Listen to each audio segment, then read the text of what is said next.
உங்கள் இல்லங்களில் வந்து உங்கள் உள்ளங்களை உயிர்ப்பிப்பது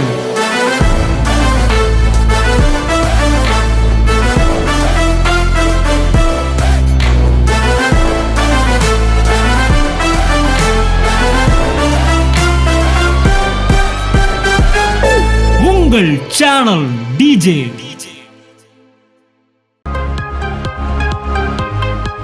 தேவனுக்கு எது மேலேயும் நம்பிக்கை இல்லை, தேவனுக்கு வித்து மேலே தான் நம்பிக்கை. அதனால தான் பைபிள் தொடங்கும் போது எப்படி தொடங்குதுன்னா, அவருடைய நாமத்தின் மீது விசுவாசம் உள்ளவர்களால் ஏற்றுக்கொண்டவர்கள் எத்தனை பேரோ அத்தனை பேரும் சீஷர்களாகும்படிக்கு அல்ல, பிள்ளைகளாகும்படிக்கு. சீட்ல தான் எல்லாம் நடக்குது. ஆமா,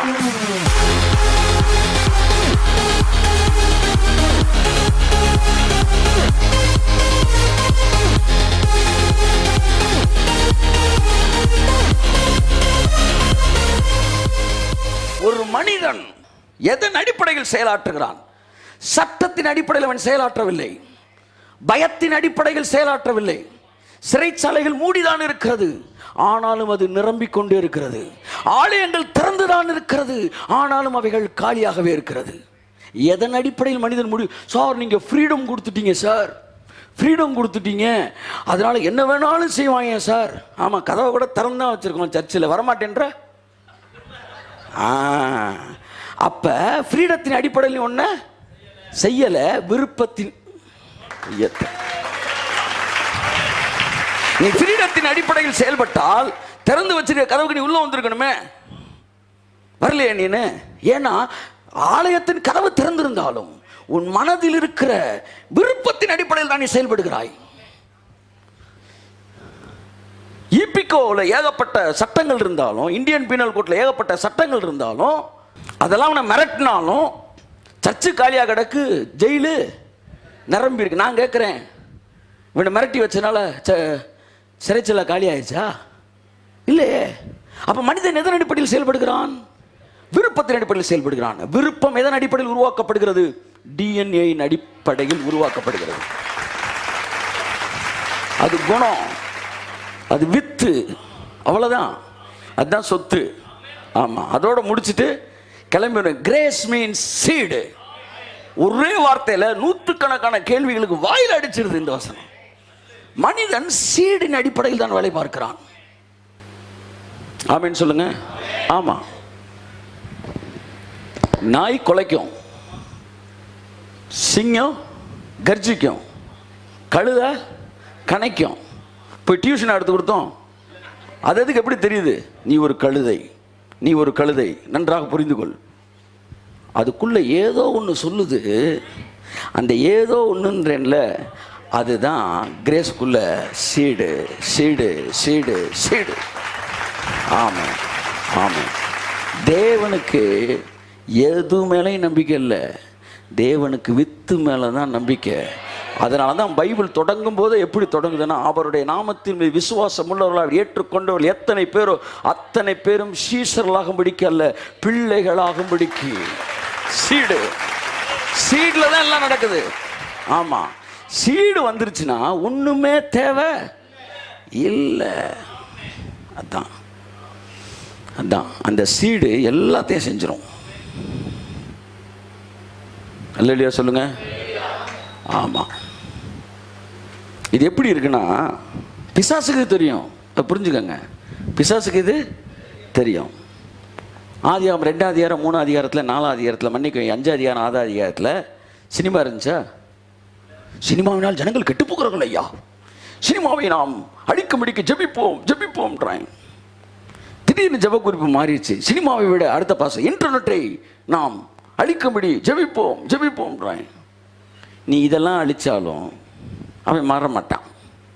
ஏன்னா பிரச்சனை இங்கே இல்லை, பிரச்சனை இங்கே இருக்கு. நீ கிளைய வெட்ட வெட்ட வெட்ட வெட்ட. ஆமாம், நேற்று தொலைக்காட்சி, இன்னைக்கு இன்டர்நெட்டு. எனக்கு கேள்வி என்னன்னா, நோவா காலத்தில் இதெல்லாம் இருந்துச்சா? அப்புறம் எப்படி பாவம் பண்ணாங்க?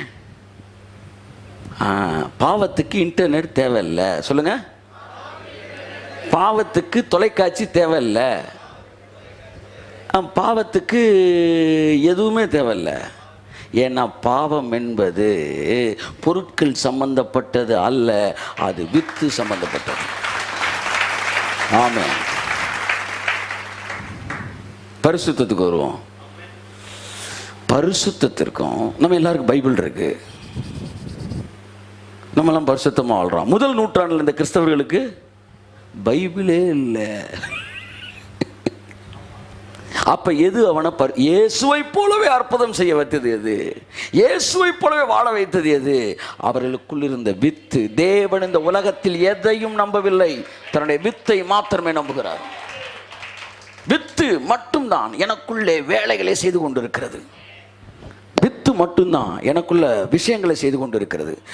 வித்துக்கு ஒரு நியதி இருக்கு, வித்துக்கு ஒரு விதி இருக்கு. அது தான் விதியை சரியா செஞ்சுட்டு போயிடும், எவனையும் கேட்காது.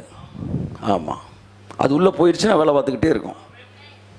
பாம்பு ஒருத்தரை கொத்திருச்சு, பாம்பு கொத்துற விட்டுருங்க. சயனடி விஷத்தை எடுத்து ஒருத்தன்ட்ட என்ன செஞ்சிட்டாங்க, இன்ஜெக்ஷனை போட்டு ஏற்றிட்டாங்க. இப்போ இந்த இன்ஜெக்ஷன் ஏற்றப்பட்ட நபர் சாவதற்கு என்ன செய்ய வேண்டும்? ஒன்றுமே செய்ய வேண்டாம். இனிமேல் அது தான் வேலையை, அதை விட வலிமையானது தேவனுடைய வித்து. அது உள்ளே போயிடுச்சுன்னா அது தான் வேலையை செஞ்சிடும். செஞ்சுக்கிட்டு தான் இருக்கு.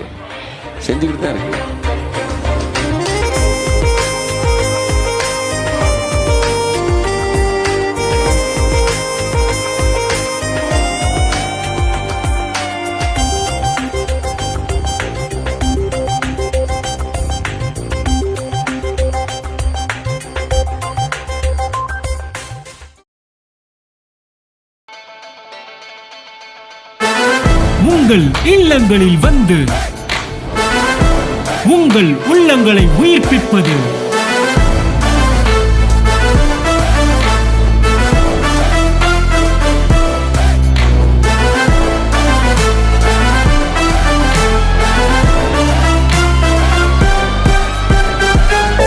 உங்கள் சேனல் டிஜே.